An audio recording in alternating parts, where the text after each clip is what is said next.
Okay, welcome to the next section, and in this section we're going to be creating our equal opportunities monitoring section. So similar to the last video, make sure that you're back in your form, that you've clicked on the last section that you've been working on, or the last question that you've been working on, and then we go to what looks like the equal sign. We're going to add a new section. A section we're going to call the same, just for parents and carers to know that they're in the same form, and we're going to call it, this example is Awesome's child registration form, and then we're going to add a description field, and this section, as I said, we're going to do equal opportunities monitoring, and we're going to, as I was saying in the previous video, just give the parents and carers and someone that's filling in the form a bit more help by adding a description. So please tell us how you would describe your child's ethnic background and gender by ticking one of the boxes below. This helps us now to start looking at what questions we're going to ask. And if you look at your form, registration form that's paper-based, what we're trying to do in this electronic form is just reproduce some of the information that you would have been normally collecting as part of gathering equal opportunities data. So we're going to add a question by clicking the plus sign there, and the first category we're going to do as an example is black British, and then we're gonna start, and you can see it's intuitive that it's already looking at options, so multiple choice.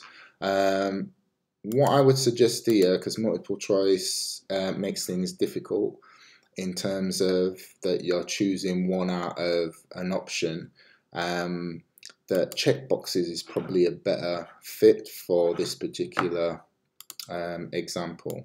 And so a lot of these will be standard on your form, and you can find information on Google about what is the appropriate listing for equal opportunities data, and you just basically complete the different categories that of information and options that you want to put in there. So you just keep adding by clicking there, the next option, and putting in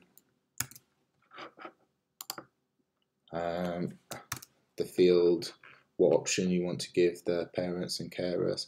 And then at the end, if you do want to collect other, which I know on a lot of forms and registration forms, playgrounds have that, then you would have that.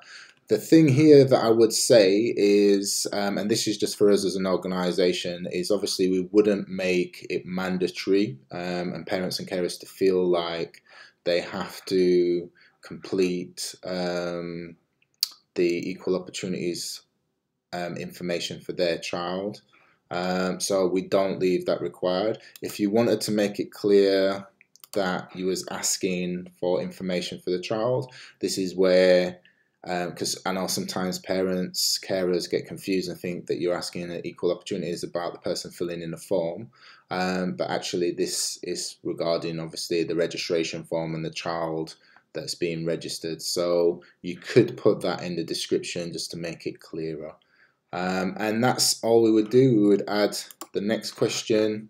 Obviously the question itself is not a question, but more of a title. And you would follow your equal opportunities data just to put in the options that reflect your paper-based form. And obviously you don't want a drop down, so you're making sure it's a checkbox so they can tick it, and then it's just about listing all the options that you want under this particular heading, and then other. So as an example, that's how you can work through creating your equal opportunities monitoring section. See you at the next section in this process.